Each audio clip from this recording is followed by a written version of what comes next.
Bapak Ibu yang kami hormati, sebagai wujud rasa cinta tanah air, maka sebelum acara dimulai, mari kita menyanyikan lagu Indonesia Raya bersama-sama. Monggo Bapak Ibu diperkenankan untuk berdiri. Bapak bisa ke depan.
Jalan-jalan ke pasar malam.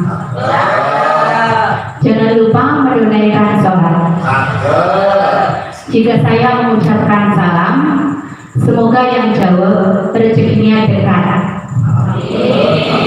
Assalamualaikum warahmatullahi wabarakatuh.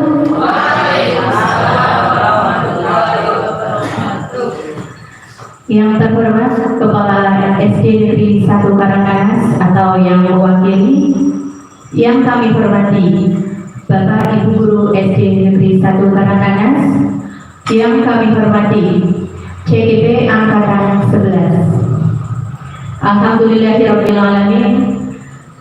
Puji syukur kita panjatkan kehadiran Allah Subhanahu wa Ta'ala, karena pada siang hari ini kita masih diberi kesempatan nikmat sehat, nikmat iman, nikmat Islam, sehingga masih bisa berkumpul dalam acara diseminasi berbagi pemahaman dan pengalaman penerapan budaya positif di lingkungan sekolah CGP Angkatan 11 Karangkanas 22 Agustus 2024 dengan keadaan yang sehat walafiat.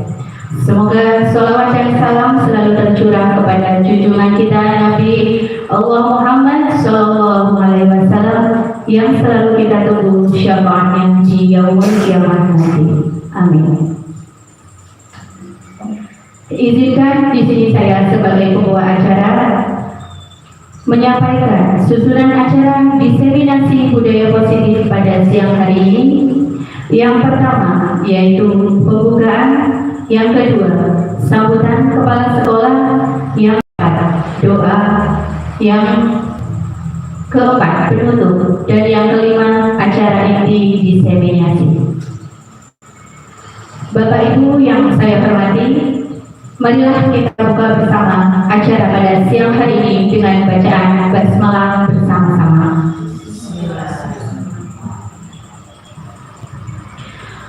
Terima kasih. Yang kedua yaitu sambutan kepala sekolah atau yang mewakili. Kepada beliau Bapak Anang Sudirto, Disilahkan.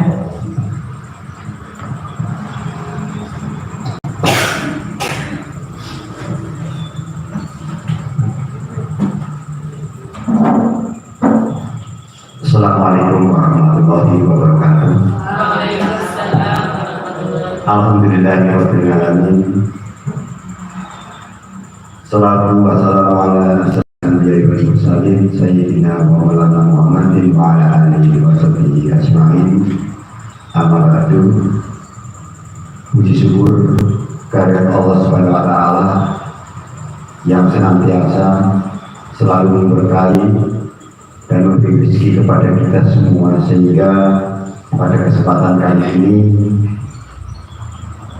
kita bertemu dalam ruangan untuk melakukan kegiatan diseminasi pemahaman dan pengalaman penerapan budaya positif di lingkungan sekolah.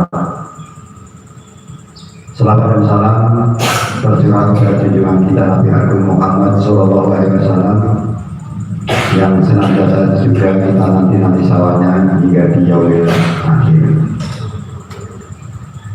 Saya ucapkan selamat kepada rekan-rekan semuanya, pada Bapak, Ibu guru, tenaga pendidik dan kependidikan SD Negeri 1 Karangmanas, Korwil Samsi, Sukaja. Lebih khusus, saya bangga sekali kepada rekan kita dan berbahagia setelah ucapan selamat kepada beliau Bapak Sutyono dan Ibu Harimati, karena pada hari ini sedang melaksanakan kewajibannya sebagai calon guru penggerak angkatan ke-11. Semoga ini menjadikan tolak ukur kepada rekan-rekan yang guru untuk dijadikan sebagai motivasi mengikuti jejak rekan-rekan kita semua. Di sini terutama Pak Ono dan Bu Ijung, semoga dalam melaksanakan tugas-tugasnya sampai ke depan, sampai selesai, tidak alami suatu apapun, diberkahi oleh Allah kemudahan dan kesehatan, selesai dengan sukses, dan yang lainnya juga lain. Monggo kita sama-sama mendukung apa yang baik menjadi yang terbaik. Untuk kali ini kiranya saya tidak berpanjang lebar. Apabila ada tutur kata yang kurang berkenan di hati rekan-rekan semuanya, di Bapak Ibu, saya minta maaf yang sebesar-besarnya. Sekali lagi selamat melaksanakan tugas-tugasnya Pak Sutyono dan Bu Harimati. Semoga sukses. Amin amin ya rabbal alamin. Billahi taufiq wal hidayah. Wassalamualaikum warahmatullahi wabarakatuh.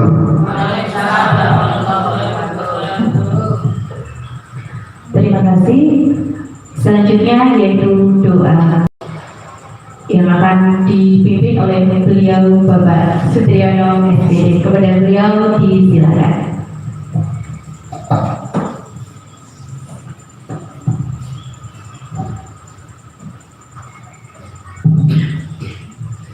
Bismillahirrahmanirrahim. Marilah teman-teman guru dan sejawat berdoa kepada Allah Subhanahu. Semoga acara pada hari ini, pada siang hari ini, yaitu diseminasi berbagi pemahaman dan pengalaman penerapan budaya positif di lingkungan sekolah bisa berjalan dengan lancar tanpa ada halangan suatu apapun.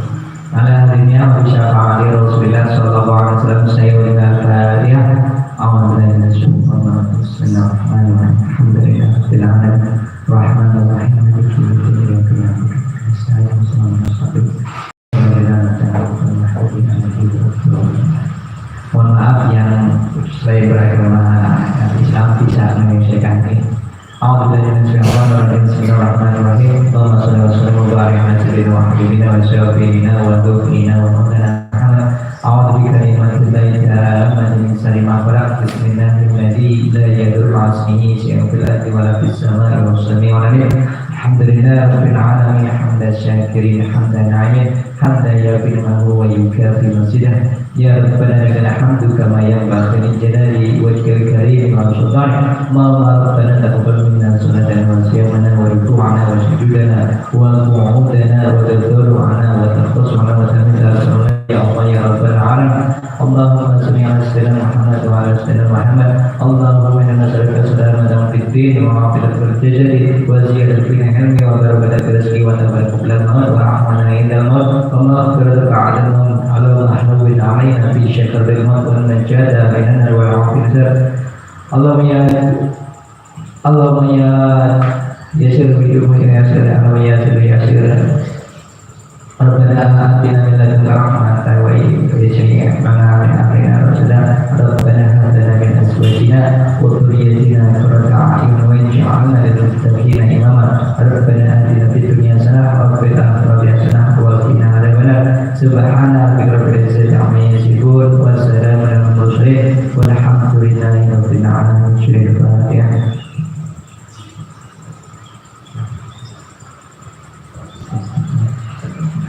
Terima kasih kepada teman-teman semua. Assalamualaikum warahmatullahi wabarakatuh. Terima kasih.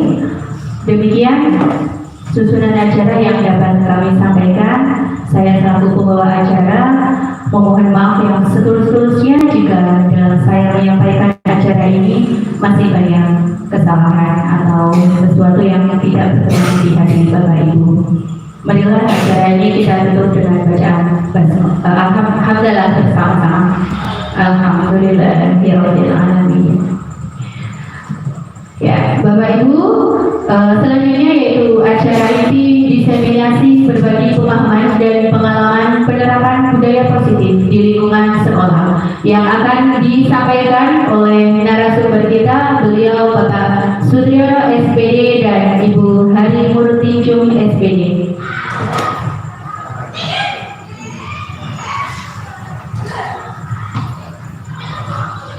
Assalamualaikum warahmatullahi wabarakatuh. Yang saya hormati Bapak Kepala Sekolah SD Negeri 1 Karangnanas, yang saya hormati Bapak Ibu Guru serta karyawan SD Negeri 1 Karangnanas. Saya ucapkan terima kasih kepada Bapak dan Ibu yang telah meluangkan waktunya untuk mengikuti acara disimulasi pemahaman dan pengalaman penerapan budaya positif di lingkungan sekolah. Sebelum saya lanjutkan ya, atau saya mulai, saya di sini akan memberikan penerapan pengalaman tentang budaya positif. Di sini kita belajar bersama Bapak Ibu.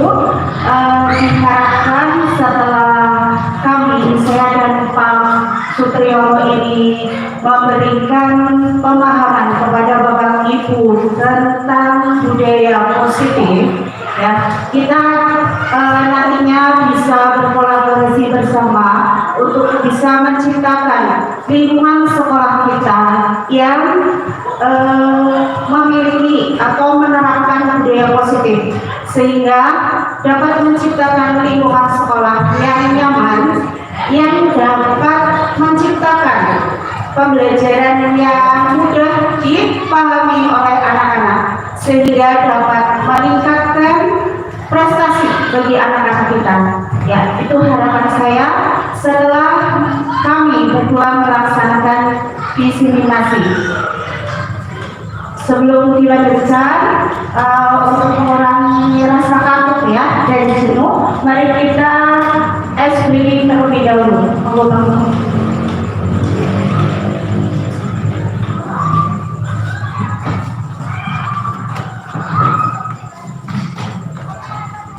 Baik, tujuan yang berbeda.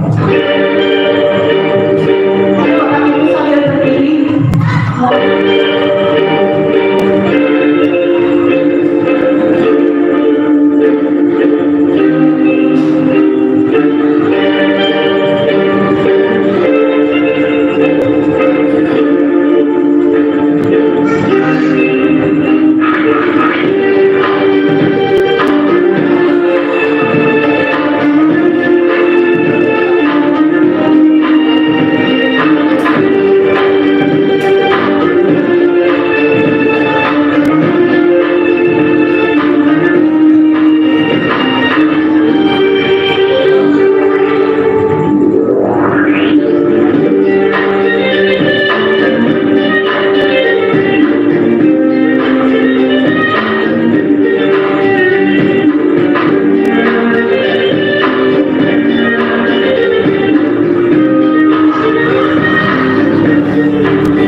Ya, untuk saya didampingi oleh fasilitator Bapak Supriharto dan pengajar praktik Ibu Friska Safitri.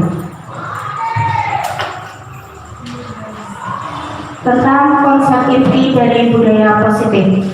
Nah, inti dari budaya positif ini nanti akan adanya perubahan paradigma belajar, disiplin positif, nilai-nilai kebajikan, kebutuhan dasar manusia, motivasi perilaku manusia, posisi kontrol guru, keyakinan kelas, dan yang terakhir yaitu segitiga restitusi.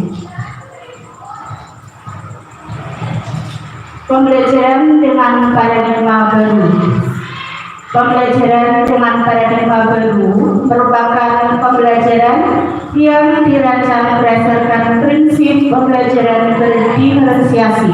Nah, seperti yang Bapak Ibu laksanakan ya di kurikulum Merdeka ini, kita melaksanakan pembelajaran yaitu pembelajaran yang berdiferensiasi, yaitu di mana pembelajaran tersebut para peserta didik belajar sesuai kebutuhan berdasarkan tahap perkembangan sesuai teori psikologi modern untuk mewujudkan profil pelajar Pancasila. Ya, di dalam pembelajaran berdiferensiasi ini, ya, murid-murid tersebut nantinya kita belajar sesuai dengan kebutuhan yang dibutuhkan oleh mereka.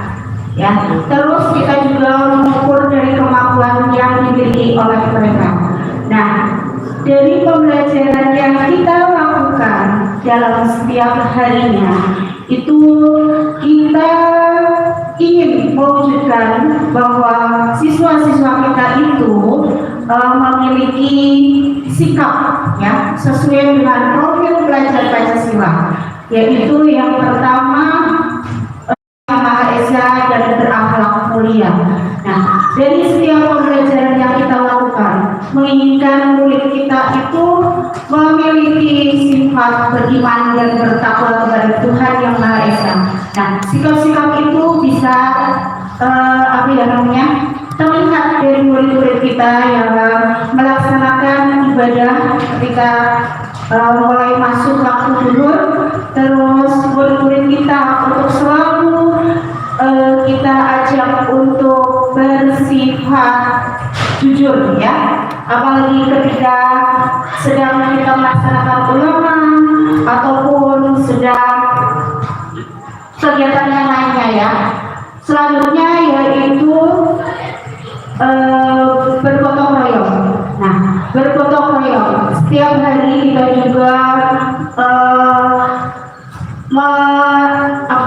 mengajak murid kita untuk bergotong royong. Contohnya yaitu ketika kita atau murid kita melaksanakan piket kelas atau kerja bakti membersihkan lingkungan kelas. Selain itu juga banyak sekali ya contohnya untuk dalam gotong royong dalam pembelajaran. Yang selanjutnya yaitu kreatif. Nah, murid-murid kita juga kita menginginkan murid-murid yang memiliki kreativitas yang tinggi, terutama ini ketika pembelajaran P5 ataupun pelajaran-pelajaran yang menghasilkan produk. Di situ dituntut untuk murid-murid kita memiliki kreativitas yang tinggi. Selanjutnya yaitu mandiri.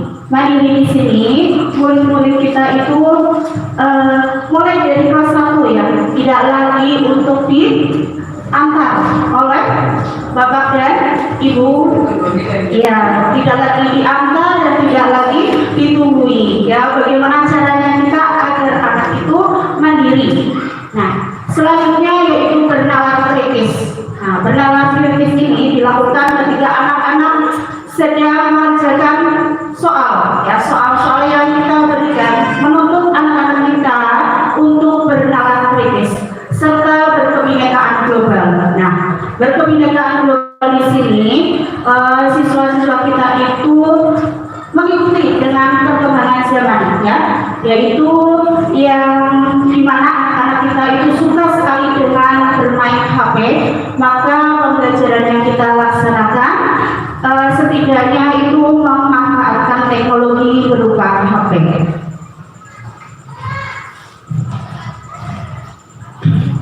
Selanjutnya yaitu tentang miskonsepsi tentang teori kontrol dari Dr. William Glasser. Miskonsepsi itu pandangan yang tidak sesuai dengan teori kontrol yang sesungguhnya. Yang pertama yaitu ilusi guru mengontrol murid. Nah, mengontrol murid. Kalau kita mengontrol murid kita secara terus-menerus, apakah murid saya sudah melaksanakan tata tertib ketika ada di kelas maupun di luar kelas? Nah, selalu kita kontrol.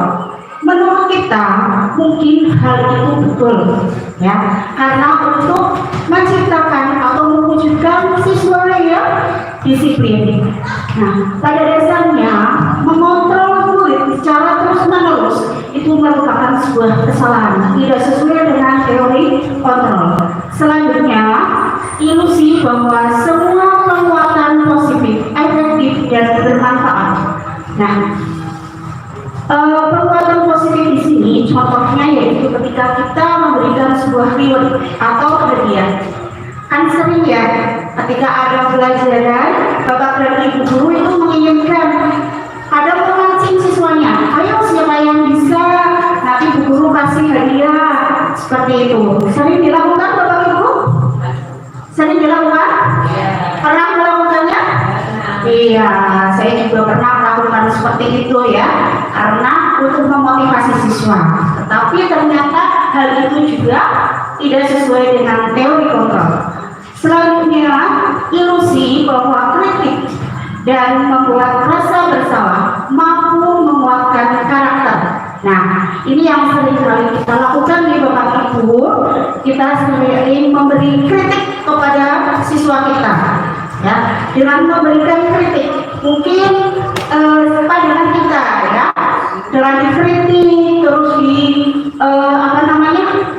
membuat anak itu merasa bersalah, mereka akan tidak mengulangi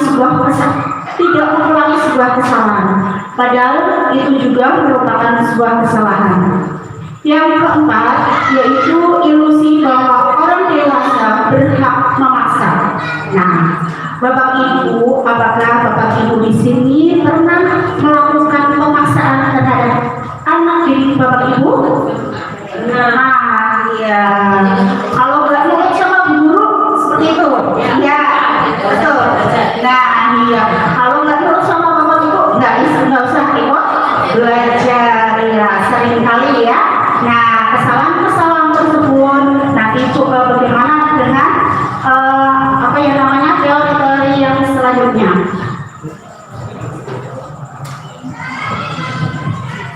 Mengubah paradigma stimulus respon dengan pendekatan teori kontrol. Nah, yang kita lakukan saat ini ya, kita itu pada paradigma stimulus respon, ya, bukan pada pendekatan teori kontrol.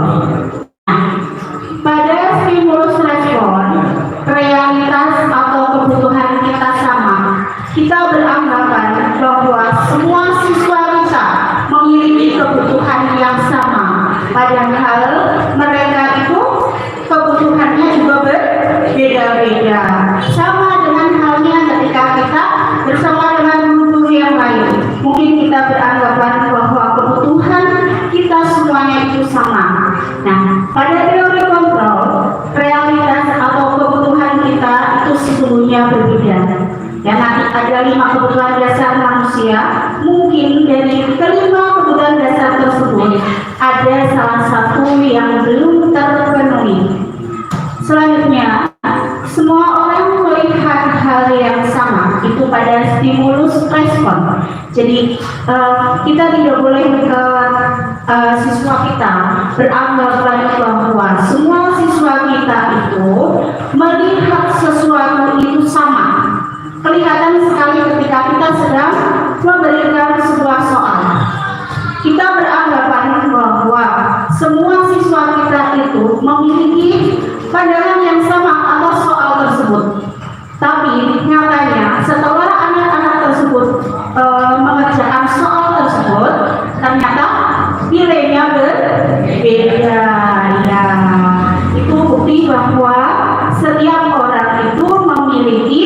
gambaran berbeda. Selanjutnya, kita mencoba mengubah orang agar berpandangan sama dengan kita. Pada teori kontrol, kita berusaha memahami pandangan orang lain tentang dunia. Ya, jadi tidak semua orang berpandangan tentang dunia atau berpandangan tentang suatu hal itu sama dengan pandangan kita. Ya, selanjutnya yaitu perilaku buruk dilihat sebagai suatu kesalahan. Kita sering sekali kepada murid kita bahwa apa yang dilakukan atau hal buruk yang dilakukan oleh murid kita itu merupakan sebuah kesalahan. Betul atau tidak, Pak Guru? Iya, sering sekali ya. Kalau ada anak yang bermasalah, langsung kita beranggapan bahwa apa yang dia perbuat itu merupakan sebuah kesalahan. Ya. Nah, kalau di teori kontrol, semua perilaku memiliki tujuan. Bahwa seorang anak melakukan sebuah kesalahan itu pasti ada tujuannya. Nanti ketika Bapak Ibu sudah sedikit menerapkan restitusi, Bapak Ibu akan mengetahui bahwa kenapa anak berbuat kesalahan itu pasti ada tujuannya. Selanjutnya, orang lain bisa mengontrol saya. Pada teori kontrol, hanya Anda yang bisa mengontrol diri Anda. Ya, jadi kita tidak bisa mengontrol orang lain, ya, karena yang bisa mengontrol itu hanya diri kita sendiri. Saya bisa mengontrol orang lain, Anda tidak bisa mengontrol orang lain. Terus pada stimulus respon, pemaksaan ada pada saat rujukan gagal. Nah, ketika Bapak dan Ibu guru di sini memberikan memberikan rujukan, ayo dong lakukan ini, Ibu guru. Nah, ayo dong, kamu tidak boleh ramai, taati peraturan yang sudah ada. Nah, ketika Bapak dan Ibu itu gagal dalam merujuk, pasti Bapak dan Ibu guru akhirnya akan memaksa anak-anak didik Bapak Ibu guru untuk melakukan apa yang Bapak dan Ibu guru kehendaki. Selanjutnya, pada teori kontrol, kolaborasi dan konsensus menciptakan pilihan-pilihan baru. Nah, di sini kita harus bisa berkolaborasi dengan siswa-siswa kita. Yang selanjutnya yaitu model berpikir menang atau kalah. Nah, model berpikir menang atau kalah pada stimulus respon. Ketika anak berbuat kesalahan, Bapak dan Ibu guru, dalam pemikiran Bapak dan Ibu guru itu saya harus menang. Anak tidak boleh anak tidak boleh membangkang anak saya. Itu tidak seperti itu. Terus pada teori kontrol, model berpikir menang-menang. Jadi antara guru dan siswa itu tidak ada yang kalah dan tidak ada yang menang, ya. Selanjutnya tentang disiplin positif, ya. Kita masuki tentang disiplin positif. Nah, dari kata disiplin positif, apa yang kira-kira muncul dalam anak-anak atau dalam pemikiran Bapak Ibu? Apa yang muncul dari kata disiplin positif? Disiplin positif menurut saya begini adalah anak berperilaku yang sifatnya positif atau baik yang bisa memberikan contoh juga buat teman-temannya. Baik, terima kasih Bu Kundi. Disiplin positif di sini menurut Bu Kundi itu anak bisa memberikan contoh kepada teman-temannya melalui perbuatan mereka yang baik. Seperti itu Ibu. Ya, mungkin ada pendapat yang lain tentang disiplin positif? Monggo. Terima kasih. Menurut saya disiplin positif itu disiplin yang mempunyai nilai positif juga yang pada anak-anak terapkan untuk sopan santun. Jadi kita harus menghormati apapun, memberikan contoh yang terbaik untuk adik kelas ataupun kakak kelas. Disiplin positif menurut Bu Susiani ini bahwa anak-anak itu harus bisa memberikan contoh yang baik itu terhadap adik kelas ataupun kakak kelas. Seperti itu Bu. Ya, coba kita lihat apa itu disiplin positif. Disiplin itu berasal dari kata disiplina yang artinya belajar. Disiplin mengacu pada disiplin diri yang memiliki tanggung jawab terhadap apa yang dilakukannya berdasarkan nilai-nilai yang diyakini. Jadi disiplin di sini kita memiliki tanggung jawab terhadap sebuah nilai-nilai yang diyakini. Selanjutnya, disiplin positif merupakan salah satu cara penerapan disiplin yang bertujuan untuk menumbuhkan kesadaran serta memberdayakan peserta didik tanpa imbalan, penghargaan atau reward, ancaman atau hukuman.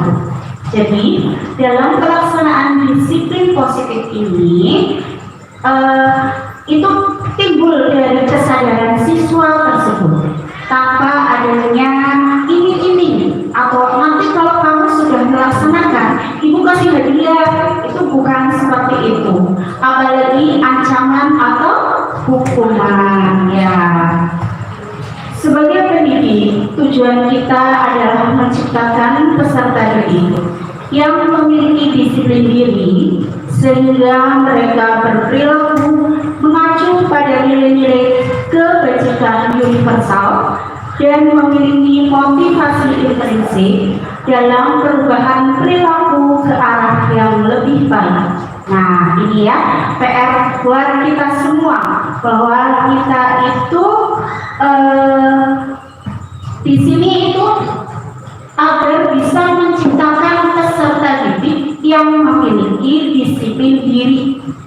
Jadi disiplin positif ini dilakukan oleh peserta didik itu dari dalam diri peserta didik itu sendiri. Nah, disiplin di sini itu mengacu pada nilai-nilai kebajikan. Nah, nilai-nilai kebajikan ini akan nanti saya sampaikan pada yang selanjutnya. Terus dan memiliki motivasi. Nah, ini ya penting sekali bahwa anak bisa melakukan atau anak bisa melakukan disiplin positif ini apabila memiliki motivasi intrinsik. Berarti motivasi yang berasal dari mana, Bapak Ibu?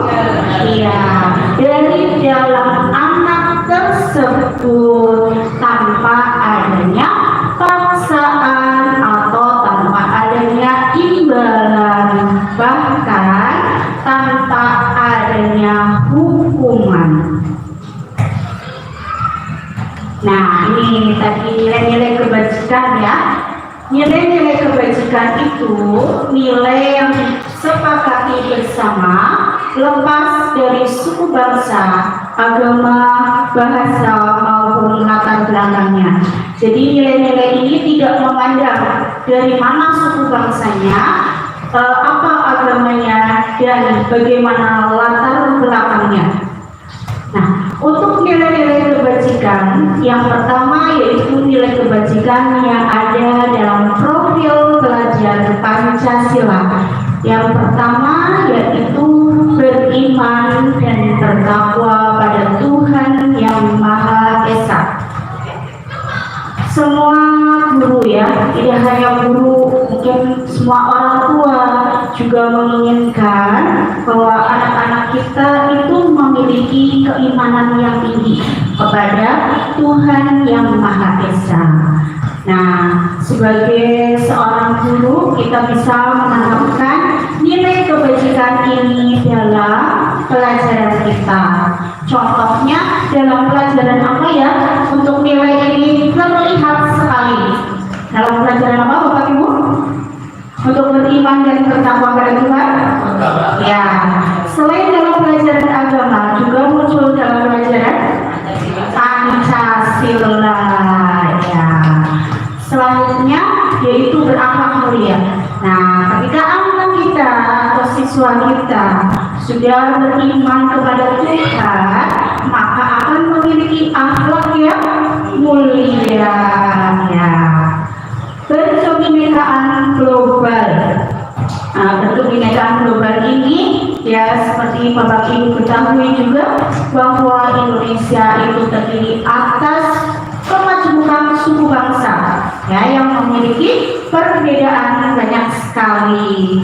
Selain itu juga anak kita bisa mengetahui tentang teknologi. Ada gotong royong, mandiri, kreatif, dan bernalar kritis. Itu nilai-nilai kebajikan yang ada pada profil pelajar Pancasila. Selanjutnya yaitu nilai kebajikan dari ibu atau primary youth program. Ada toleransi. Nah, toleransi itu sangat penting ya, di mana ada sebuah perbedaan, terutama untuk perbedaan suatu keyakinan atau agama. Di sini kita mendidik anak-anak kita untuk memiliki rasa toleransi yang tinggi. Selanjutnya rasa hormat. Nah, rasa hormat di sini tidak hanya diberikan kepada guru ya, tapi juga dengan sesama ya, murid kita itu sesama teman juga harus saling menghormati. Integritas. Kalau integritas apa ya Bapak Ibu?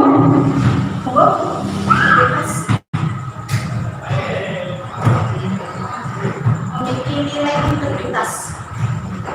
Menurut saya itu tentang apa yang ada pada diri peserta didik.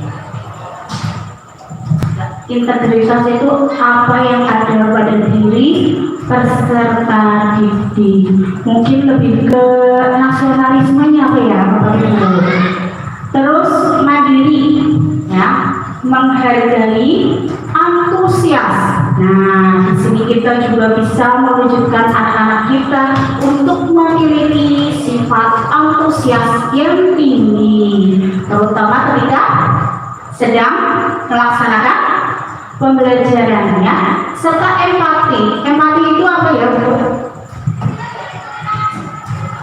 Empati kalau menurut saya adalah sikap kita ikut merasakan apa yang dirasakan oleh teman di sekeliling kita, dan tidak hanya ikut merasakan tapi juga membantu.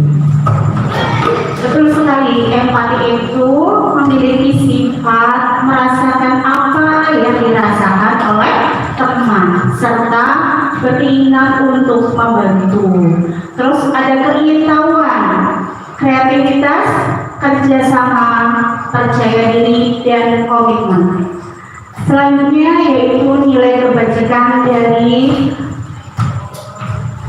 The Seven Essential Virtues, yaitu ada empati kembali ya, suara hati. Biasanya kalau suara hati itu lebih menuju ke kebenaran, iya apa tidak Bapak Ibu? Iya, karena muncul dari hati, dari dalam hati, belum terkontaminasi ya. Ya, jadi suara hati itu menuju ke kebenarannya itu lebih tinggi. Kontrol diri. Nah, ini kita juga harus memiliki nilai kontrol diri yang tinggi, karena kalau kita tidak bisa mengontrol diri kita, apa yang akan terjadi? Bablas ya. Ya, kita akan seenaknya sendiri. Rasa hormat, kebaikan, toleransi, dan keadilan. Ya, itu nilai-nilai kebajikan. Nah, nilai-nilai kebajikan di sini, apakah Bapak Ibu ada pertanyaan? Nilai-nilai kebajikan ini kalau di kelas itu kita menentukan sendiri atau berasal dari mana? Mungkin ada yang bisa menjawab. Nilai-nilai kebajikan ini kan sudah ada ya intinya. Nah, untuk mewujudkan di kelas kita, apakah disesuaikan dengan ini, ataukah kita bisa mengambil kesimpulan dari sebuah apa nilai kebajikan itu? Monggo Bu. Mungkin bisa dari kebajikan itu nanti bisa diwujudkan dengan cara membuat kesepakatan atau keyakinan kelas seperti itu. Betul sekali ya. Nilai kebajikan itu diambil dari ketika kita membuat kesepakatan kelas. Dari poin-poin tersebut itu langsung dihubungkan dengan nilai kebajikan. Misal kita masuk tepat waktu atau masuk tidak terlambat itu tidak boleh ya, karena kata-katanya bukan kalimat positif. Jadi masuk tepat waktu. Nah, masuk tepat waktu itu termasuk dalam nilai yang mana Bapak Ibu? Kontrol diri ya, boleh. Selain itu apa? Apa coba? Kebaikan boleh. Apa lagi? Apalagi dari ini, dari yang sudah ada, kontrol diri ya bisa juga. Terus apalagi komitmen ya. Nah, contohnya seperti itu. Jadi setelah nanti kita membuat keyakinan kelas, kita kerucutkan kembali ke dalam nilai-nilai yang sudah ada. Baik itu bisa melihat dari profil pelajar Pancasila, atau bisa juga dari Ibu Primary Years Program, atau bisa juga dari The Seven Essential Virtues. Seperti itu Bapak Ibu. Nah, ini seperti yang tadi ya, bahwa kita itu memiliki kebutuhan dasar manusia. Nah, kebutuhan dasar manusia ini merupakan segala sesuatu yang kita lakukan untuk mendapatkan apa yang kita inginkan. Nah, jadi kebutuhan dasar itu kan menginginkan sesuatu, ya kan? Ketika kita sudah memenuhi kebutuhan kita, pasti kita menginginkan sesuatu, ya atau tidak? Ya, nah kalau tidak, kita memenuhi kebutuhan dasar untuk menginginkan sesuatu. Nah, seluruh tindakan yang kita lakukan itu memiliki tujuan tertentu. Dan semua usaha terbaik yang kita lakukan adalah dalam rangka agar kebutuhan dasar kita terpenuhi dengan baik. Ya kan Bapak Ibu? Ya. Ketika kita memenuhi kebutuhan dasar atau melakukan sesuatu itu, kita bertujuan untuk memenuhi kebutuhan dasar kita. Nah, kebutuhan dasar manusia itu apa saja? Coba kita lihat. Ada 5 kebutuhan dasar manusia. Yang pertama yaitu bertahan hidup. Oke, Bapak Ibu, tujuan yang pertama, kebutuhan dasar yang paling utama yaitu untuk bertahan hidup. Bagaimana Bapak Ibu bertahan hidup? Yaitu dengan memenuhi kebutuhan akan makanan, pakaian, tempat tinggal, keamanan, dan kesehatan. Nah, makanan itu sangat menjadi pokok kita. Oke, tanpa makan kita tidak bisa untuk melakukan segala aktivitas. Betul Bapak Ibu? Apakah hari ini masih lapar? Sudah lapar? Oh, masih kenyang ya. Nah, terus lagi kebutuhan akan tempat tinggal.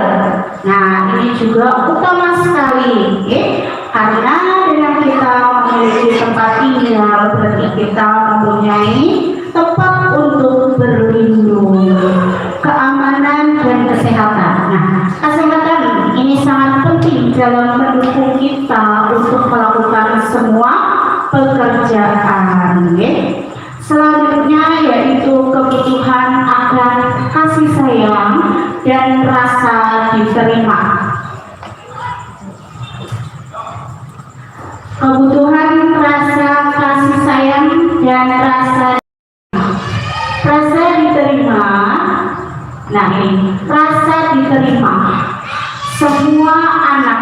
Nah, Bapak Ibu mungkin ketika sedang berada di dalam kelas, namanya anak-anak kadang itu kalau bergaul apa ya, pilih-pilih teman, ya tidak?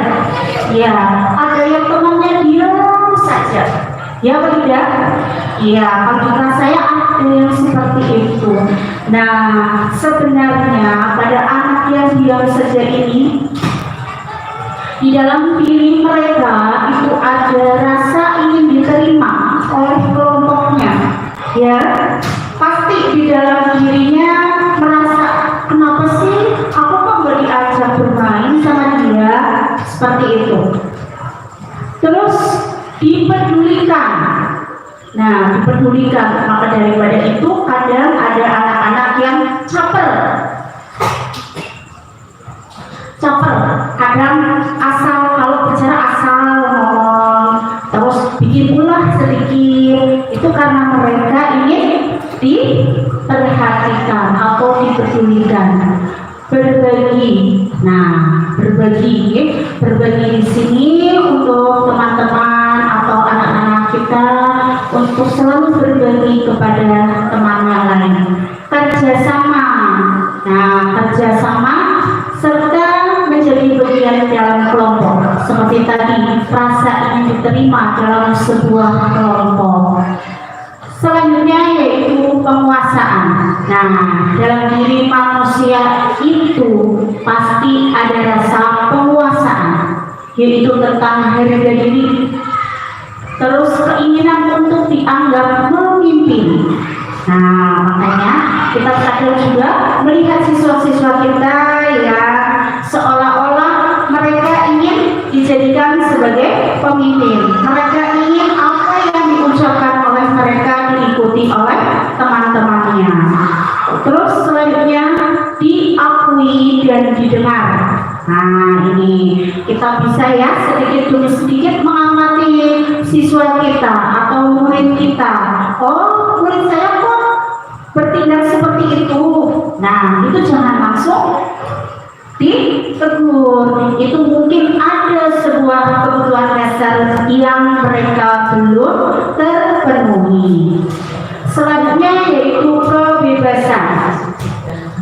Kebebasan di sini yaitu mandiri. Nah, biasanya anak itu lebih menginginkan mandiri.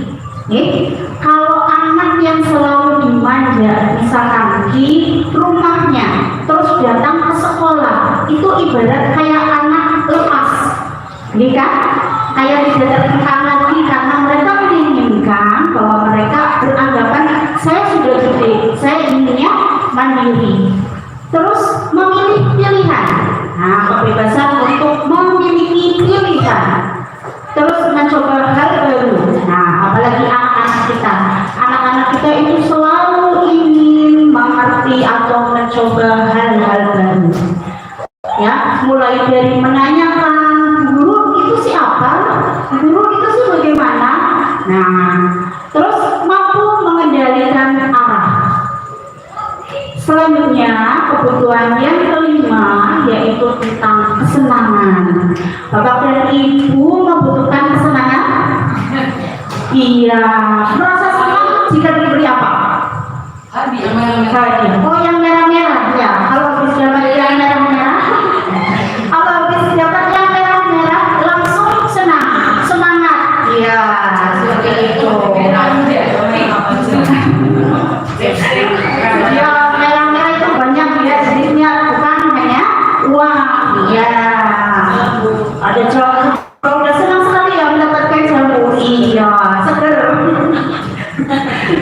Ya, anak-anak di sini ini untuk mendapatkan kebutuhan akan kesenangannya, mereka itu bermain. Nah, yang namanya anak-anak ini ada ketika kita sedang mengajar, tiba-tiba mereka bermain. Ada yang siswanya seperti itu? Ada banyak ya. Iya, cuma tiba-tiba tadi dijelaskan kok tiba-tiba bermain. Nah, berarti dia ingin kebutuhan dasarnya tentang kesenangan dapat terpenuhi. Ya, humor, ya. Terus antusiasme. Nah, antusiasme ini memiliki semangat yang tinggi ya, serta tertawa. Nah, senang kalau habis dari temannya. Ada pernah menghadapi sebuah kasus kalau habis dari temannya, kok terus atau usil ya ke temannya, kok anak itu terus tertawa? Ada? Pernah mengalami Bapak Ibu? Pernah, iya. Muridnya Bu Mukti sama Bu Tati. Kalau habis jahil terus tertawa, senang ya. Berarti anak tersebut beranggapan bahwa kebutuhan akan kesenangannya dengan sedikit ya usil temannya itu membuat mereka jadi tertawa ya.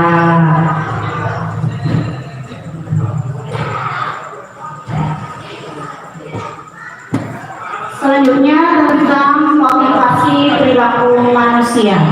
Nah, ini ya, motivasi perilaku manusia. Semua manusia itu melakukan sesuatu pasti ada motivasinya. Tidak mungkin tidak. Ya, Bapak Ibu? Iya, pasti ada motivasi. Kenapa saya melakukan hal itu? Nah, motivasi ekstrinsik. Berarti motivasi yang berasal dari mana? Dari luar ya. Contohnya yaitu untuk menghindari ketidaknyamanan atau hukuman. Pernah ada tidak Bapak Ibu coba jawab secara jujur? Bapak Ibu melaksanakan sebuah tugas karena takut atau menghindari adanya hukuman atau ketidaknyamanan. Pernah Bapak Ibu melaksanakan seperti itu? Pernah? Coba Bapak Ibu kasih kembali jujur dalam perasaan Bapak Ibu. Pernahkah melakukan sesuatu karena ketidaknyamanan atau hukuman? Pokoknya kalau makan bilang bahwa seperti ini. Nah, pernah? Pernah ya. Sama saja dengan siswa kita ya. Nah, itu betul sekali Bu. Iya, ya. Jadi tidak ada lah ya yang benar-benar dari hati. Ya mungkin ada lagi itu ya dimotivasi intrinsik ya. Nah, untuk menghindari ketidaknyamanan atau hukuman. Nah, anak siswa kita juga seperti itu. Misalkan, tiket, kalau nggak tiket nanti dimarahin bu guru loh. Ada pernah dengar seperti itu, Bapak Ibu? Pernah dengar ya? Iya, sering sekali. Apalagi tiketnya pas jam pulang. Ya, anak-anak sudah beranggapan tiket buat bermain bu guru seperti itu. Nah, untuk yang selanjutnya yaitu untuk mendapatkan imbalan atau penghargaan dari orang lain. Nah, melakukan sesuatu biar mendapatkan imbalan atau penghargaan. Ini contoh misalkan di sekolah ya, siswa kita melaksanakan sesuatu biar dianggap rajin oleh bapak dan ibu gurunya.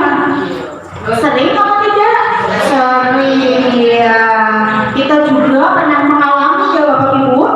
Iya, melakukan sesuatu biar dianggap orang itu rajin, biar dianggap orang itu kita mampu seperti itu ya.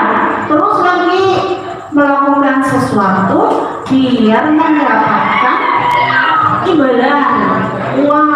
Nah, contohnya biar Kalau tidak mengerjakan, bagaimana? Suruh pulang. Nah itu nanti direstitusi ya Bu.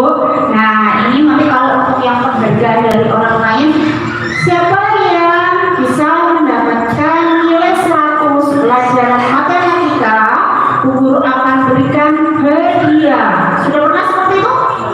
Pernah, iya. Hadiahnya uang 100.000. Nah, waktu UN seperti itu penghargaan dari orang lain.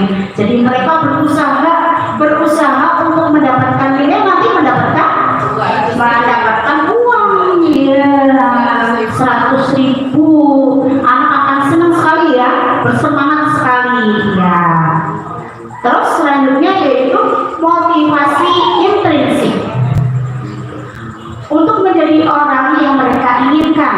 Jadi kan kadang timbul ya dalam diri kita, oh aku ingin seperti itu, aku harus bisa seperti ini. Nah itu dengan nilai-nilai yang mereka percayai.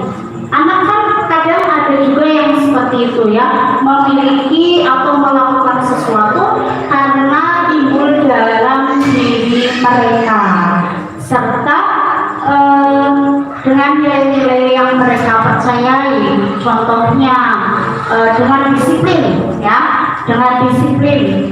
Saya mengerjakan soal tepat waktu, itu bukan tujuan anak itu untuk diberi pujian oleh gurunya, melainkan kesadaran dari dalam diri anak tersebut untuk menyelesaikan sebuah tugas dari gurunya.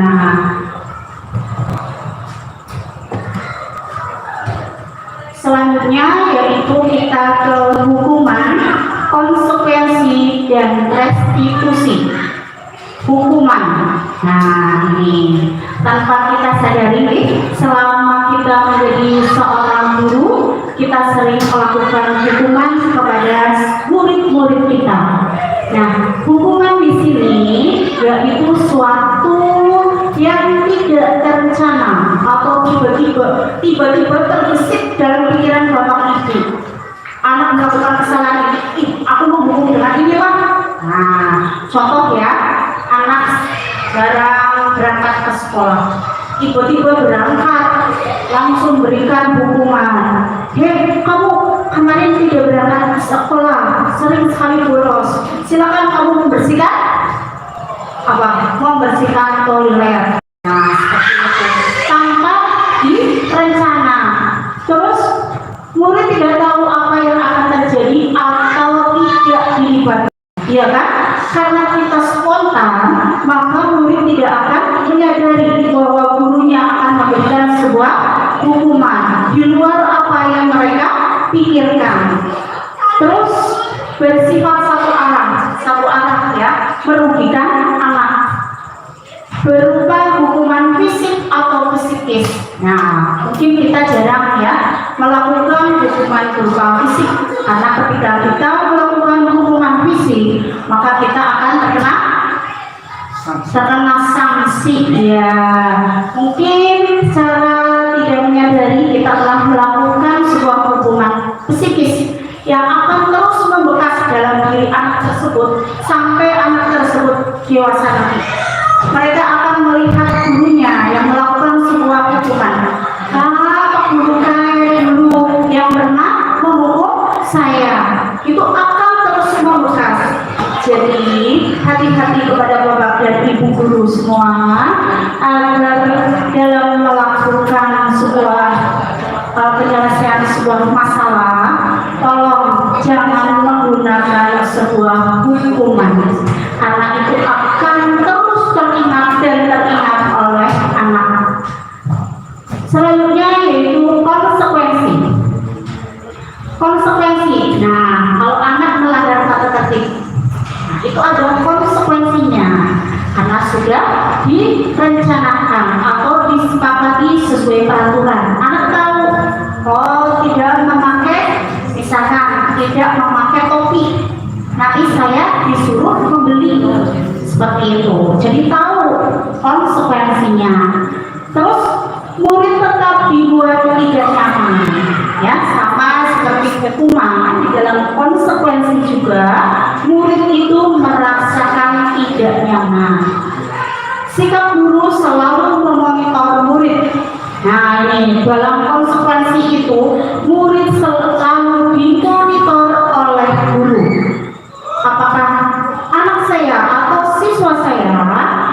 sudah mengikuti peraturan yang berlaku, ataukah anak saya melanggar peraturan yang sudah disepakati bersama.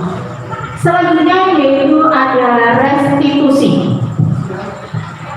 Restitusi, proses menciptakan kondisi bagi murid untuk memperbaiki kesalahan. Nah, ini ya Bapak Ibu yang seharusnya kita laksanakan ketika murid-murid kita melakukan sebuah kesalahan atau kita menemukan sebuah kasus yang terjadi pada murid kita, yaitu dengan menciptakan kondisi bagi murid untuk memperbaiki kesalahan. Jadi jangan terus diberi hukuman, jangan terus dimarahi, jangan terus kita melakukan dengan konsekuensi, tapi kita harus bisa memberikan sebuah motivasi atau sebuah pertanyaan untuk anak tersebut bisa memperbaiki kesalahan yang telah diperbuat. Selanjutnya yaitu proses kolaboratif yang mengajarkan murid untuk mencari solusi sendiri. Jadi pada restitusi ini bukan kita yang memutuskan murid tersebut apa yang akan dilakukan oleh murid tersebut untuk melakukan kesalahan, ya, tapi murid tersebut itu mencari solusi, ya, mencari solusi bagaimana untuk tidak melakukan kesalahan tersebut. Ketika murid melakukan atau mencari solusinya sendiri untuk melakukan hal yang tidak baik kembali atau untuk mengulanginya kesalahan kembali, itu sangat kecil, ya. Jadi anak tersebut tidak mungkin melakukan kesalahan, ya mungkin mesti namanya juga anak. Tapi kan ketika mau melaksanakan, oh iya, aku kan sudah mau berubah. Oh iya, saya kan sudah memperbaiki diri untuk tidak melakukan hal ini kembali. Nah, itulah yang disebut dengan restitusi. Nah, Bapak Ibu, setelah tadi Bapak Ibu membaca dan mendengarkan penjelasan tentang hukuman, konsekuensi, dan restitusi, coba Bapak Ibu sekarang menjawab pertanyaan ini. Hukuman atau konsekuensi? Bapak Ibu hanya menjawab kalimat ini termasuk hukuman atau konsekuensi. Monggo mulai dari Ibu tadi. Menurut saya berjemur di lapangan basket pukul 12 siang karena mengobrol dengan temannya termasuk hukuman. Termasuk apa untuk Ibu? Hukuman. Ya. Menurut Bu Tati, berjemur di lapangan basket pukul 12 siang karena mengobrol dengan teman itu termasuk hukuman. Setuju Bapak Ibu? Setuju, iya. Alasannya kenapa itu termasuk hukuman? Karena apa? Ya, secara tiba-tiba ya, mau boleh dijawab. Alasannya karena tidak diketahui oleh anak akan terjadi seperti itu atau secara tiba-tiba dan tidak direncanakan juga oleh gurunya, mungkin apa yang akan dilakukan oleh anak itu. Ya, betul sekali. Terima kasih kepada Bu Tati dan Bu Mundi bahwa berjemur di lapangan basket itu sama sekali tidak direncanakan. Hukuman tersebut tidak direncanakan oleh guru secara tiba-tiba. Ya, selanjutnya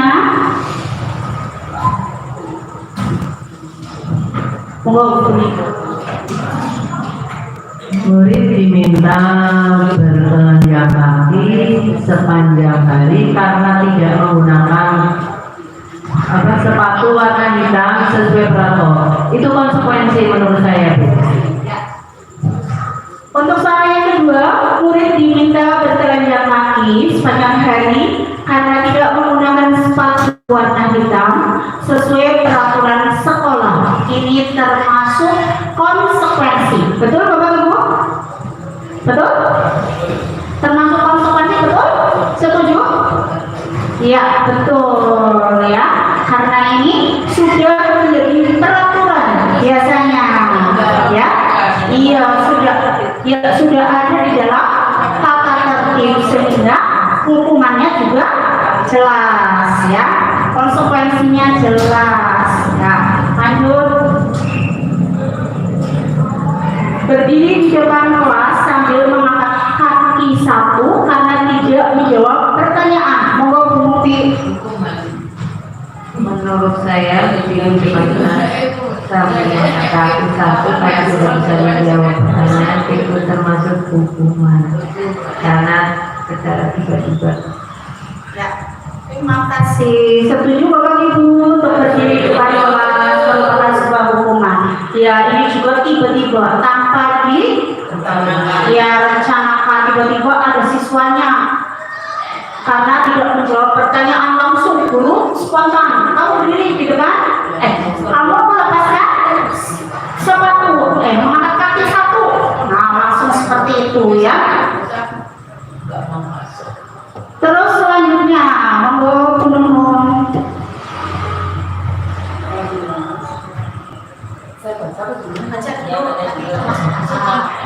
Kehilangan 10 menit jam istirahat untuk mengerjakan tugas karena terlambat datang dan tertinggal pelajaran selama 10 menit termasuk hukuman. Hukuman apa konsekuensi ya? Ya, termasuk konsekuensi. Ya, setuju Bapak Ibu? Ini merupakan konsekuensi? Iya, karena terlambat ya. Ini biasanya ada di dalam tata tertib. Konsekuensinya nanti guru yang membuat konsekuensi. Sudah ada konsekuensinya. Nah, ya, Bapak Ibu sudah pintar ya. Bapak Ibu guru hebat dari Nana satu. Nana satu? Ya. Selanjutnya yaitu 5 posisi kontrol guru. Nah, coba Bapak Ibu perhatikan di posisi manakah Bapak Ibu sekarang ini? Apakah hukuman? Apa pembuat merasa bersalah? Apakah teman, pemantau, atau manajer? Mana posisi yang sering Bapak Ibu lakukan kepada murid-murid Bapak Ibu? Mana? Manajer. Oh, luar biasa Bu Tati. Karena guru senior ya. Ya, Bu Tati ini guru senior. Jadi Bu Tati sudah hafal bagaimana cara beliau memberikan solusi kepada murid-murid beliau yang melakukan sebuah kesalahan. Luar biasa sekali ya. Mungkin iya, betul sekali Bu. Untuk guru-guru yang lainnya mungkin ada dalam posisi mana? Yang sering Bapak Ibu lakukan? Jujur. Ayo, pada posisi mana? Saya berada. Kalau saya teman. Sebagai teman. Sebagai teman. Ya, ada yang sebagai teman. Bu Soimah sebagai apa? Apa ya? Kadang teman, tapi pernah juga berbuat itu pembuat merasa bersalah. Saya kadang pernah berbuat seperti itu. Ya. Memang kadang kita itu posisinya pindah-pindah ya. Iya, sesuai dengan kondisi. Iya. Pak Wardi, ini juga guru senior. Coba buat Teman Bu. oh sebagai teman ya, mitra ya. Bukti Saya sesuai dengan kondisi dan sebagai tempat merasa bersalah dan sebagai teman dan sebagai manajer, jadi melihat sikon. oh ya, oke. Kalau Bu Kundi ini senior juga. Coba Bu Kundi itu ada dalam posisi kontrol mana ya?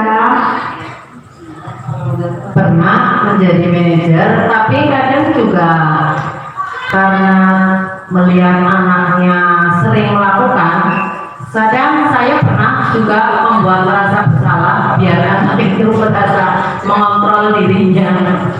Ya, terima kasih. Macam-macam ya dari jawaban Bapak dan Ibu guru semua. Ada yang dalam posisi membuat merasa bersalah, ada yang sebagai teman, ada yang sebagai manajer, dan tidak ada yang memposisikan dirinya sebagai penghukum atau pemantau. Betul Bapak Ibu? Belum pernah menghukum siswanya? Ya, jangan sampai ya. Lanjut. Nah, pelanggaran HAM.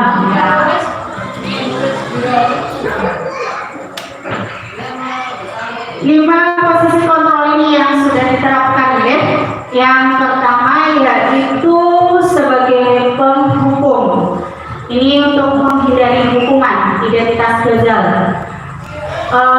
Guru berbuat menghardi, menunjuk-nunjuk, menyakiti, menyindir. Pernahkah Bapak Ibu melakukan dari hal tersebut? Pernah menghardi ataupun menunjuk kamu? Nah, tidak ya. Nah, guru berkata, kalau kamu tidak melakukan, awas ya, rasakan. Nah, pernah mengancam seperti itu? Tidaklah ya, saya guru mengatakan seperti itu ya. Selanjutnya, hasilnya ketika kita melakukan atau mengatakan, kalau kamu tidak melakukannya, awas ya, rasakan. Nah, hasilnya apa Bapak Ibu? Nah, anak menjadi bagaimana? Ya, efeknya itu biarkan saja nanti juga marah-marah lagi. Bukannya siswanya menjadi jerah ya untuk tidak melakukan hal yang sama, tapi malah semakin menjadi-jadi. Biarin aja nanti juga Bapak Ibu guru, lagi udah biasa. Nah, seperti itu. Jangan sampai seperti itu. Kalau sampai seperti itu berarti kita sudah tidak diapakan oleh anak didik kita, tidak dihargai ya. Murid akan selalu mengulangi kesalahan. Nah, dalam membuat rasa bersalah, nih misalkan guru berkata, kamu seharusnya sudah tahu ibu lelah sekali mengatakannya, ibu stres. Nah, atau pernah juga guru itu mengatakan seperti ini, sudah berulang kali guru nasihati, masih saja kamu mengulang dan mengulang lagi. Pernah atau tidak seperti itu Bapak Ibu? Pernah atau tidak? Pernah ya, sesekali kita pernah ya. Sakit bagaimana? Kadang iya, kadang kita sudah kesel ya, jadi tanpa sadar kita mengucapkan kata-kata tersebut. Nah, efeknya bagi murid ini nanti murid akan merasa rendah diri, ya, murid jadi minder. Selanjutnya yaitu identitas berhasil dan sukses pada posisi teman dan pemantau. Nah, kalau teman ini mungkin sering dilakukan oleh Bapak dan Ibu guru kelas 1 nih. Ya, ayo lakukan demi ibu. Iya atau tidak? Iya, karena anaknya masih kecil-kecil, berarti kita menganggap biar siswa kita beranggapan guru itu seperti teman ya. Namun kalau kita melakukan secara terus-menerus itu akan melemahkan siswa ya. Siswa kita menjadi tidak mandiri dan bergantung kepada guru ya. Kalau istilahnya kita siswa jadi aleman ya, dia dong. Nah, selanjutnya untuk pemantau ini selalu mengatakan apa peraturannya. Nah, berapa nanti murid akan berkata berapa banyak bintang yang saya harus beroleh, berapa halaman yang harus saya tulis. Nah, di sini ya. Nah, dampaknya bagi murid yaitu menitik beratkan pada sanksi atau hadiah untuk dirinya. melakukan sesuatu itu selalu berpikiran, nanti aku dapat apa ya, hadiahnya berapa ya yang aku dapatkan, nah nanti aku dapat bintang berapa kalau nilaiku sudah bagus, nanti aku dapat bintang berapa, nanti kalau aku sudah melaksanakan semua aturan yang ada di sekolah. Nah, sekarang posisi manajer. Yang pertama, guru berkata, apa yang kita yakini, apa yang bisa kau kerjakan untuk memperbaiki masalah ini. Nah, di sini murid itu akan berkata, bagaimana caranya saya bisa memperbaiki keadaan. Jadi murid menyadari sendiri, ya, sehingga murid mencari solusinya. Dampaknya pada murid yaitu mengevaluasi diri, bagaimana cara memperbaiki diri. Nah, ini ya yang dilakukan oleh teman kita yaitu Tati, ya. Jadi ketika mendapatkan siswanya yang mengalami sebuah masalah, itu dinasehati agar anak itu timbul dalam dirinya itu bagaimana caranya untuk memperbaiki kesalahan. Betul Bu Tati? Betul. Iya.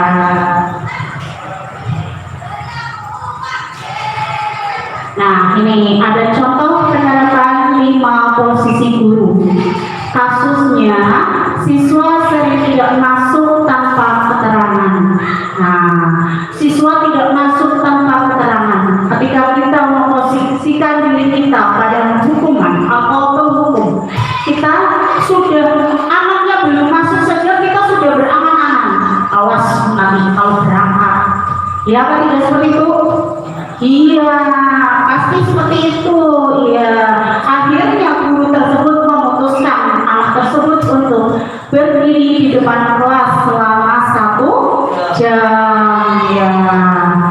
Selanjutnya, ketika kita memposisikan diri sebagai pembuat merasa bersama, yaitu kita akan mengatakan, berapa kali ibu harus memberitahu kamu selalu mengecewakan ibu. Ya, kadang kita juga seperti itu, ya kan?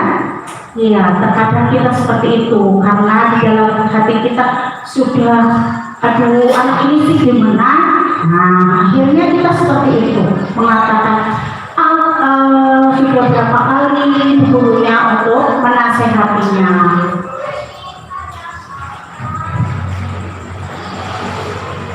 Nah, ketika kita memposisikan diri kita sebagai teman, kita akan mengatakan, ayo dong, tolong bantu ibu ya, sekali ini tidak apa-apa. Lain kali jangan sampai berbuat seperti ini lagi ya. Nah, memposisikan kita seperti teman ya bagi anak kita yang mengalami kesalahan atau berbuat kesalahan. Selanjutnya, posisi sebagai pemantau. Kamu sudah melanggar peraturan sekolah. Kamu tahu konsekuensinya? Jangan diulangi lagi. Nah, ini kamu sudah melanggar peraturan sekolah. Nah, guru ini memantau apa yang dilakukan anak tersebut itu sudah melanggar peraturan sekolah yang sudah ditentukan.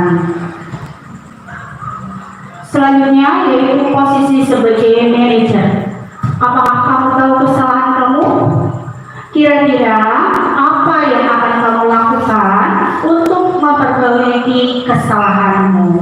Nah, ini kita posisikan sebagai manajer. Kita tidak langsung menghakimi ataupun membuat anak tersebut merasa rendah diri ya, tapi kita dengan pertanyaan-pertanyaan yang bisa memotivasi anak tersebut untuk memperbaiki semua kesalahannya.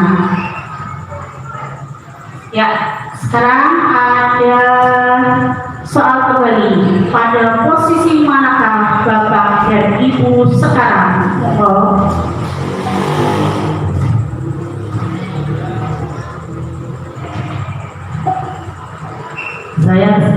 Saya kecewa sekali dengan kamu. Posisi ini sebagai pemantau, Bu. Pemantau Iya. Betul, saya kecewa sekali dengan kamu. Apakah sebagai pemantau?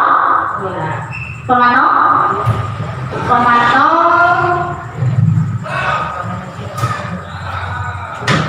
Apa merasa bersalah? Pemantau apa merasa bersalah? Ya, ayo yang pasti, yang mana yo? Ya, kecewa sekali. Ya, betul, membuat merasa bersalah. Ya, selanjutnya, Bu. Kamu tidak pernah benar melakukannya. Iya. Membuat rasa bersalah. Membuat rasa bersalah. Ya, betul.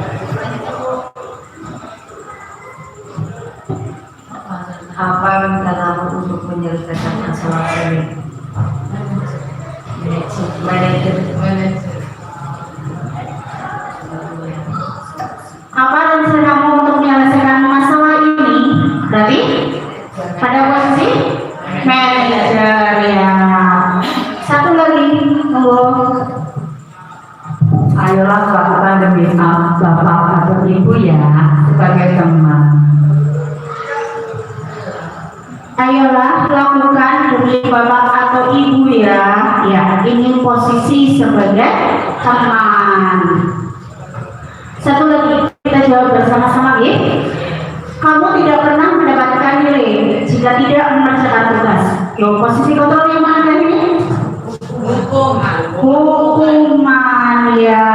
Ketika kita tidak peserta diri kita tidak mengerjakan tugas, lalu kita memberikan hukuman bahwa anak tersebut tidak akan mendapatkan nilai. Keyakinan kelas. Mengapa keyakinan kelas bukan peraturan kelas? Ada yang bisa jawab? Silakan Bu Uli. Kalau keyakinan kelas itu anak dilibatkan, jadi sebagai wujud kesepakatan antara siswa dengan guru. Sedangkan peraturan sifatnya hanya sepihak dari guru saja.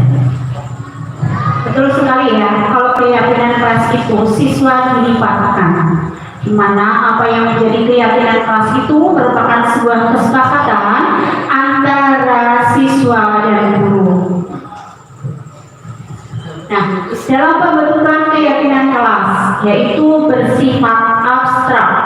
Bapak Ibu pasti sudah melakukan keyakinan kelas ketika pertama kali siswa-siswa kita berangkat untuk tahun ajaran baru. Betul Bapak Ibu? Ya. Yang kedua yaitu berupa pernyataan universal, bersifat umum, ya. Dibuat dalam pernyataan positif. Nah, tidak boleh menggunakan kata-kata tidak atau dilarang. Contoh, siswa tidak boleh masuk terlambat. Itu tidak boleh menggunakan kata-kata tersebut. Nanti Bapak Ibu lihat kembali keyakinan yang ada di kelas Bapak Ibu masing-masing. Sudahkah menggunakan kalimat positif dalam kesepakatan kelas yang Bapak Ibu buat? Ketika nanti masih menggunakan kalimat tidak boleh atau larangan, silakan Bapak Ibu untuk mereview ulang kesepakatan kelas yang sudah Bapak Ibu buat. Terus sedikit saja agar mudah diingat, tidak perlu banyak sekali poinnya. Sesuai dengan kondisi kelas dan sekolah sehingga mudah diterapkan. Sesuai dengan kondisi kelas kita kalau membuat kesepakatan keyakinan kelas. Semua warga sekolah atau warga kelas dilibatkan saat membuat keyakinan kelas. Nah, seperti yang tadi Bu jabarkan ya, bahwa keyakinan kelas itu semuanya harus terlibat. Nah, di sini berarti Bapak dan Ibu kemarin ketika membuat keyakinan kelas di kelasnya masing-masing itu sudah melibatkan semua siswa Bapak dan Ibu. Sudah ya, bagus.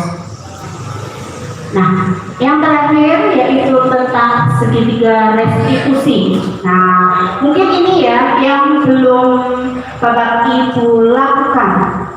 Kalau yang lainnya mungkin sudah pernah Bapak Ibu lakukan, tapi kalau mungkin yang segitiga restitusi masih asing bagi Bapak dan Ibu, ya? Ya, betul. Nah, apa sih segitiga restitusi itu? Segitiga restitusi merupakan suatu proses dialog yang dijalankan oleh guru agar dapat menghasilkan murid yang mandiri dan bertanggung jawab. Nah, berarti kita menempatkan diri kita sebagai apa kalau menggunakan segitiga restitusi? Sebagai apa tadi?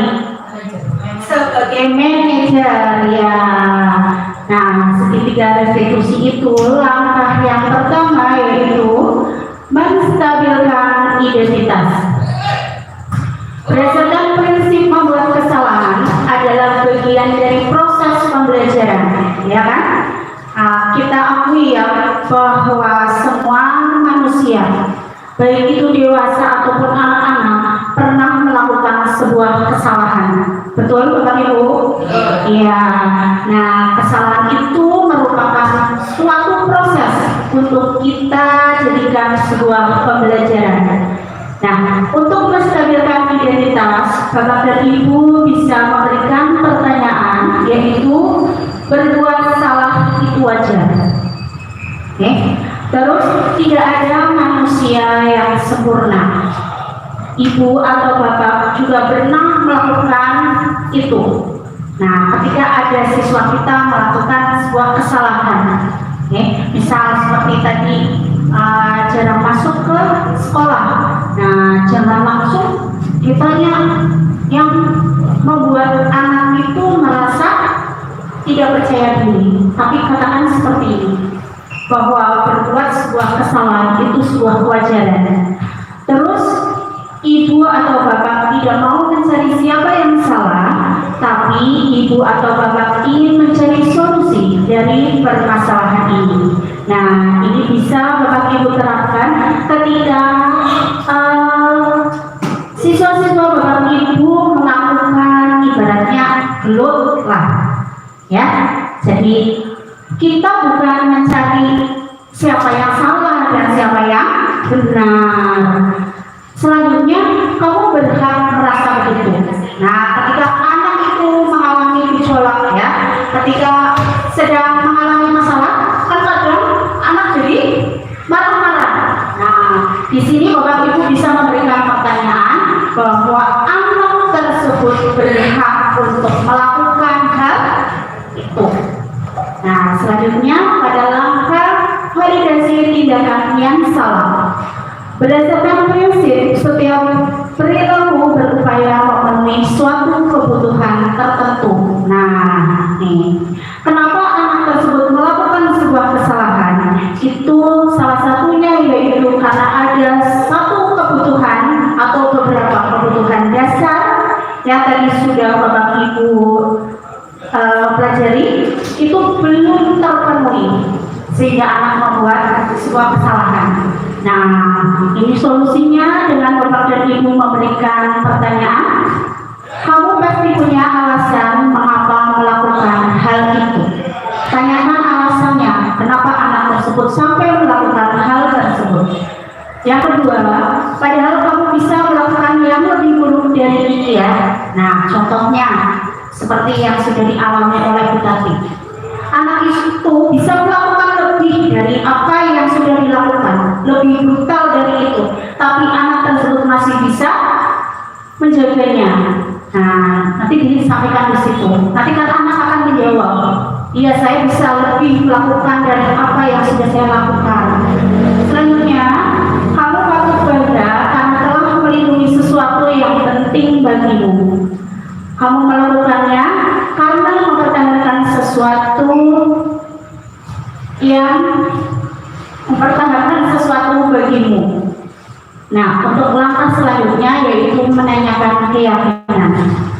Berdasarkan prinsip teori kontrol bahwa pada dasarnya kita memotivasi secara intrinsik, motivasi dalam diri anak, Ya, jangan yang ekstrinsik, tapi yang intrinsik yang timbul dalam diri anak. Nah, kita bisa memberikan dengan pertanyaan, apa keyakinan kelas kita? Nah, ketika anak melakukan kesalahan, kembalikan kepada keyakinan kelas yang sudah kita buat. Yang kedua, nilai-nilai apa yang telah disepakati bersama.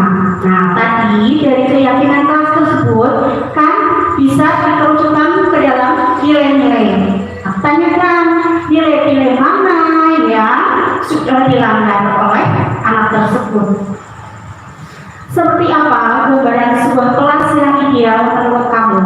Nah, biasanya kalau anak membuat sebuah kesalahan, kelas itu akan menjadi tidak nyaman, ya kan? Kembalikan dengan pertanyaan apa, bagaimana kelas yang ideal menurut kamu. Selanjutnya, kamu ingin menjadi orang yang seperti apa? Nah, itu nih Bapak Ibu yang diharapkan dari disiplin positif ketika anak-anak kita melakukan sebuah kesalahan, yaitu kita mampu menyelesaikan masalah tersebut dengan menggunakan segitiga restitusi, dan kita mampu memposisikan diri kita sebagai manajer. Selanjutnya, ini contoh penerapan disiplin positif, yaitu penerapan 5R. Biasakan anak-anak kita kembali dari sebelum masuk ke kelas dan bersalaman dengan keluarga ibu, serta biasakan ketika ada bapak dan ibu lewat atau berpapasan dengan bapak dan ibu untuk mengucapkan salam dan berjabat tangan.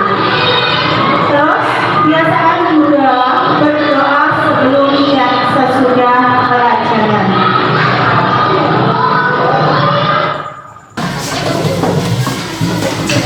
Silakan sebelum pelajaran dimulai berdoa terlebih dahulu. Siap, berdoa mulai.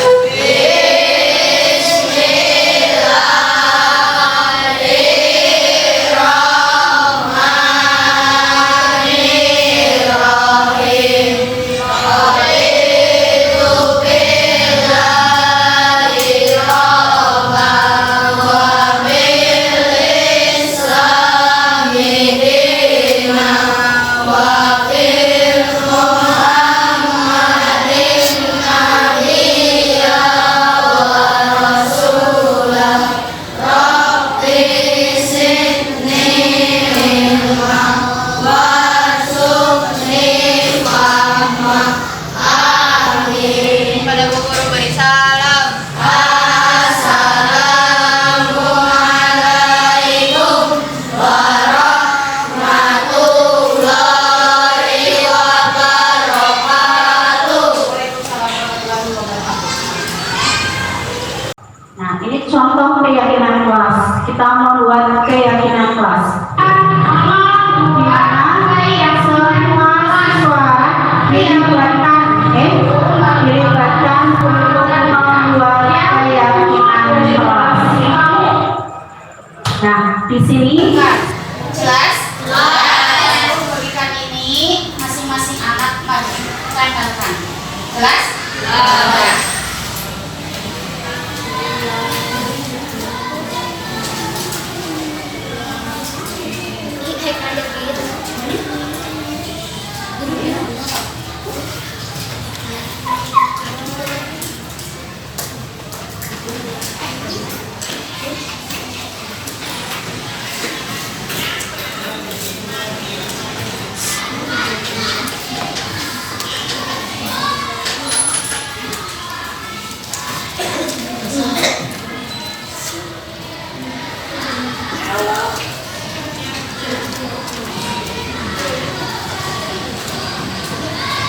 Kalau yang sudah silakan ditulis tempel di depan.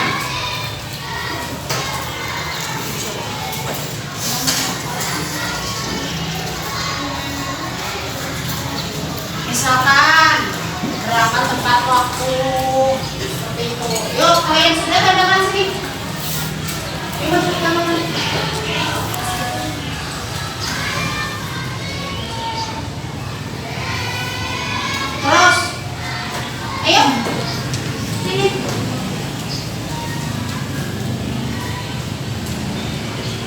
Misal tidak boleh berbicara saat pelajaran. Ayo, hasilnya seperti itu. Pelajaran kapan? Terus,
sudah semua menempel?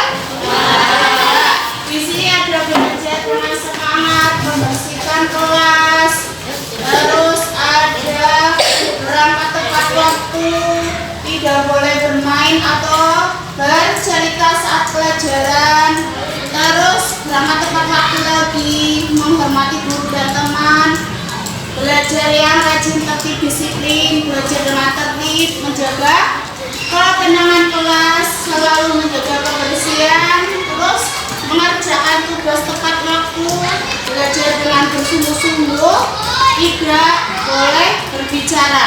Nah, yuk sekarang kita yang menjadi keyakinan. Yuk yang pertama, tidak boleh apa? Berangkat tepat waktu. Terus apa lagi? Ya, mengerjakan tugas. Ya, mengerjakan tugas dari guru. Terus apa lagi? Ya, selalu menjaga kebersihan. Terus apa lagi? Disiplin. Terus apa lagi? Tadi ada menghormati guru dan teman. Masuk apa tidak? Masuk ya. Menghormati guru dan teman. Terus apa lagi? Ini ada yang tidak boleh? Ya. Saat pelajaran harus apa? Tertib ya. Terus apa lagi? Apa lagi?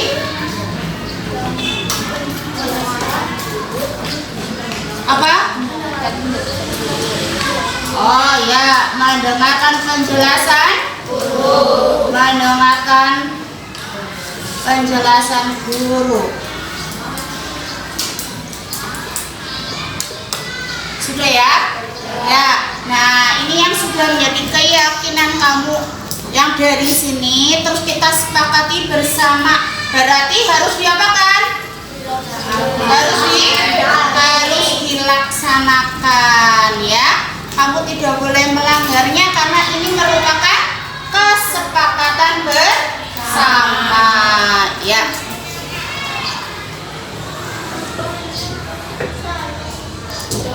Saya pernah melakukan segitiga atau mempraktekkan segitiga restitusi pada siswa saya.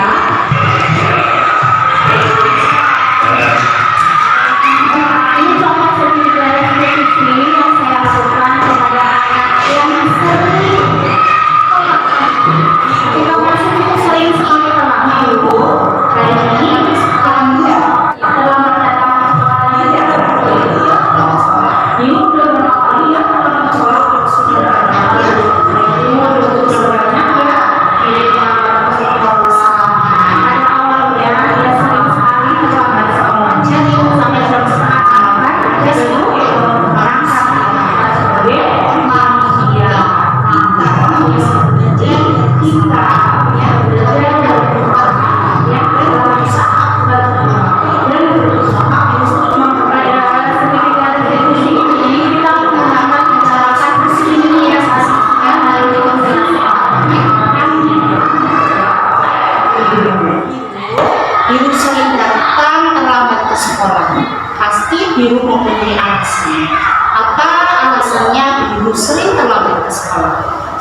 Jadi biru tidurnya terlalu malam, pagi-paginya terlambat ke sekolah ya. Nah, seperti yang kita ketahui bahwa di sekolah kita itu sudah terpaksa tentang keyakinan kelas. Betul apa tidak? Iya, betul. Nah, kira-kira keyakinan kelas yang mana yang belum kamu tunjukkan? Disiplin, ya betul. Menurut biru itu disiplin penting atau tidak? Penting. Kalau disiplin saya tidak akan Ya, betul sekali. Menghargai waktu itu sama seperti kita menghargai orang lain ya, dan melatih kepedulian. Ya Bu, saya menyesal karena saya tidak terlambat. Saya tidak melakukan saya. Ya, ya biru, kamu sudah melakukan hal yang sangat baik untuk meminta maaf atas kesalahan yang telah kamu lakukan. Nah, apa yang akan kamu lakukan agar tidak terlambat kembali? Saya tidak akan saya akan dari awal melakukan dalam terlambat. Baik biru, kamu sudah menemukan solusi atas kesalahan yang kamu perbuat. Nah, guru akan bekerja sama dengan orang tua kamu agar kamu tidak terlambat lagi ke sekolah. Terima kasih biru. Hari ini kamu sudah memberikan solusi atas kesalahan yang kamu perbuat. Silakan kamu kembali lagi ke kelas 3. Untuk selanjutnya, ini ada kasus yang kedua, yaitu anak sering tidak mengerjakan PR. Amin.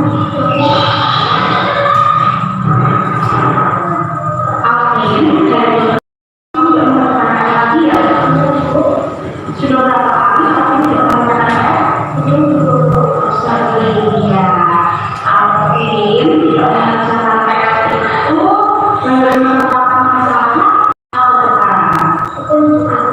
Ya, nah, baik kami berbuat kesalahan itu tidak apa ya, karena wajar setiap manusia itu pasti pernah berbuat kesalahan. Tentunya tidak dengan cara namun nanti kita bisa belajar dari kesalahan yang kita buat dan berusaha untuk memperbaiki. Kira-kira Alvin setuju atau tidak? Setuju Bu. Ya, mari kita mencari solusi bersama untuk menyelesaikan kesalahan yang Alvin perbuat. Nah, Alvin sering tidak mengerjakan PR, pasti ada alasannya. Apa alasannya Alvin tidak mengerjakan PR? Lupa Bu Guru, karena saya sering bermain HP. Oh, seperti itu ya. Nah, Alvin tahu keyakinan kelas yang sudah terpasang di kelas kita? Tahu Bu. Nah, keyakinan apa yang belum Alvin laksanakan? Disiplin Bu. Disiplin, ya betul. Nah, disiplin itu penting atau tidak? Penting Bu.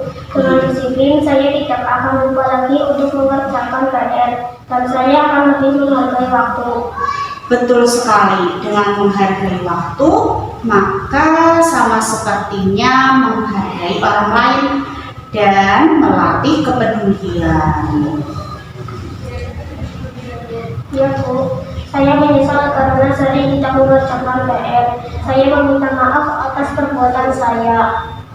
Ya, ya kamu sudah melaksanakan atau melakukan hal yang sangat baik, yaitu meminta maaf atas kesalahan kamu tidak mengerjakan PR. Nah, apa yang akan Alvin lakukan agar tidak lupa lagi mengerjakan PR? Saya tidak akan bermain HP lagi agar saya tidak lupa untuk mengerjakan PR. Baik Alvin sudah menemukan solusi atas kesalahan yang diperbuat oleh Alvin. Nah, nanti Bu Guru akan bekerja sama dengan orang tua Alvin agar membantu Alvin untuk tidak lupa lagi mengerjakan PR. Terima kasih Alvin untuk diskusi menyelesaikan masalah yang Alvin perbuat. Ya, Alvin boleh kembali lagi ke kelas. Terima kasih Alvin.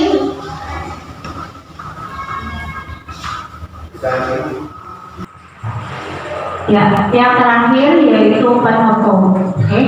Dalam penerapan program disiplin positif, hendaknya guru memiliki standar kepribadian, profesional dan sosial yang baik, di mana guru mampu merefleksikan dirinya dalam posisi kontrol saat ini, bagaimana perjalanan dirinya sebagai among manager yang menuntut murid-muridnya menjadi insan yang mandiri, merdeka dan bertanggung jawab. Seperti halnya dalam filosofi Ki Hajar Dewantara bahwa peran guru itu sebagai among, ya. Kita itu apa ya namanya, among itu manajer ya bagi siswa-siswa kita. Nah, sebelum saya tutup acara ini, saya apa ya namanya menginginkan ada harapan ke Bapak Ibu, terutama untuk Bapak Kepala Sekolah, untuk kita sedikit apa ya menerapkan tentang disiplin positif, ya, di mana disiplin positif yang seperti tadi saya sudah paparkan memang untuk mewujudkan disiplin positif itu membutuhkan waktu yang lama, karena membutuhkan proses yang dilakukan secara terus menerus dan kita harus saling berkolaborasi. Kita niat bersama untuk bisa mewujudkan disiplin positif di SD Negeri 1 Karanganyar agar bisa mewujudkan sekolah yang nyaman, yang dapat memberikan kenyamanan pada siswa ketika siswa kita melakukan pembelajaran, sehingga apa yang diharapkan oleh Bapak Ibu yaitu prestasi dari anak didik meningkat itu bisa terwujud. Kita bersama-sama mulai dari diri kita masing-masing atau bisa mulai dari hal-hal yang kecil di kelas kita. Bapak Ibu, kita berusaha dan berkolaborasi, semoga dapat terwujud. Terima kasih. Demikian penyampaian dari saya. Wassalamualaikum warahmatullahi wabarakatuh.